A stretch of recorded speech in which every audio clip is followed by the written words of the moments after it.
తనకి చిన్నప్పుడు చదువు చెప్పిన టీచర్ ఆ స్టూడెంట్ ఇంటి పక్కనే ఉంటాడు. ఆ స్టూడెంట్ కూడా బాగా చదువుకుని లాయర్ అయ్యాడు. అయితే ఓసారి మా టీచర్ బాగా ముసలోడైపోయాడు, నేనే ఇప్పుడు బాగా తెలివైన వాణ్ణి అనుకున్న ఆ స్టూడెంట్ ఇంటి పక్కనే ఉన్న తన బావిని ఆ పక్కనే ఉన్న గురువైన టీచర్కి అమ్మేశాడు. సరే అని టీచర్ కూడా కొన్నారు. అంతవరకు బాగానే ఉంది. సరిగ్గా 2 రోజుల తర్వాత ఆ స్టూడెంట్ గురువు దగ్గరకు వచ్చి, సార్ నేను మీకు బావిని మాత్రమే అమ్మేశాను, లోపల నీటిని కాదు.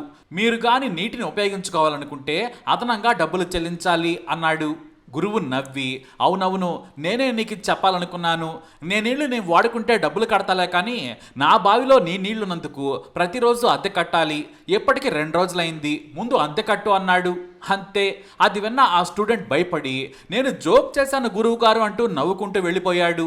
గురువుగారు కూడా నవ్వుతూ పెద్దగా, మీలాంటి వాళ్ళు మా దగ్గర చదువుకున్న తర్వాతే ఎంతటి వారవుతారు అనేశారు. ఇక స్టూడెంట్ సైలెంట్గా వెళ్ళిపోయాడు.